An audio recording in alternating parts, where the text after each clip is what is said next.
Kıldun staje vojs važen. Nieko dostut kušencija lokty sežvavile, no prš je zvištalene, sijape Novgorodskej oblaštiš. Первой се си озвелем кушорнитне комien, no se šavo časen velalema, i önimi jandeš kuvnimes ozomelđika tăd as je zdorăš. Măi cădă racat, olăs je lănja, că je zver pătkaes, no drug pine vojs je šikca jeziskat, că nemeoli i sotaz džik stav kerkajese. Вот всеки заводичи силен розбойничайтемес. Сиелыше десасли скучемка кърт пашкем, юра спокти с кърт шапка, и нюжа десежва вомен кърт чеп, кодес ачис и дорис. Миян неко доскуш дорни къртце, съмен сия куже. Сиячис вече къртце кучемка чоред муиш, доре да чукля для сиес, и вече джик битор мъй съмен къс яс. Керка е свен кърт и кърт вевта. Пъжи с кърт же, ньов вож ес и ньов ес кърт и стави силен къртиш.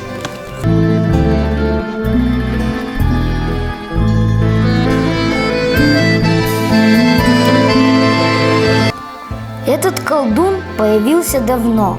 Никто не знает, откуда он пришел на Эжву.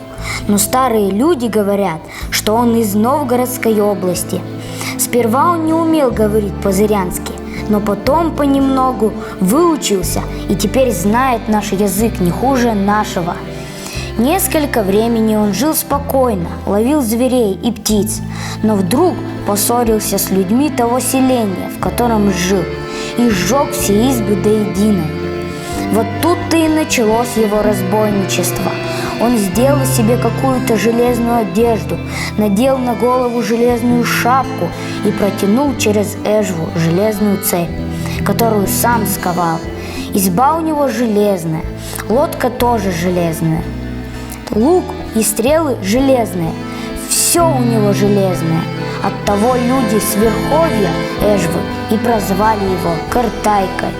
Он подлинно железный свекор, потому что железо его слушается.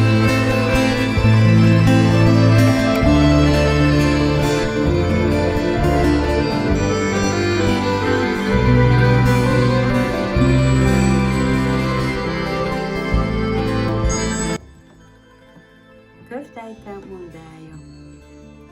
Az öreg emberek máig sem elkezdnek rá, hogyan született Körkörös falu neve.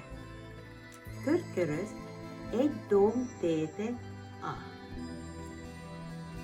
Akármerről érkezel a faluba, mindig domba fel kell menni. Ettől a gombatól északra van egy erdő. Az öregek azt mesélik, hogy ott élt a Kártályka. Hogy honnan került az Ézsva folyó melekére, nem tudja senki. Egy ideig békességben élt. Halászott és vadászott, de aztán egyszer csak összezördült az itten lakásokkal, s föl égette a házakat az elsőtől az utolsóig. Attól kezdve lett haramai. Vasból csinálta a ruhát magának, vasból való süveget tett a fejére. Aztán vas láncot kovácsolt, s azt keresztben kifejezítette az Ézsva folyón.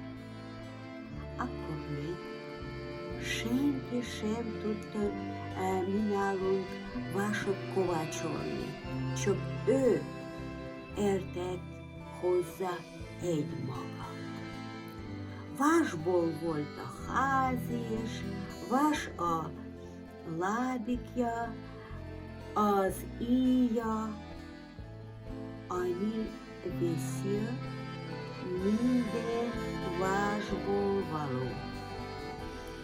Ezért is hívták őt az emberek az Érzsva mentén kört ajkanak, azaz, hogy vasatjának. Való igaz, hogy az volt, mert a vas engedelmeskedett neki.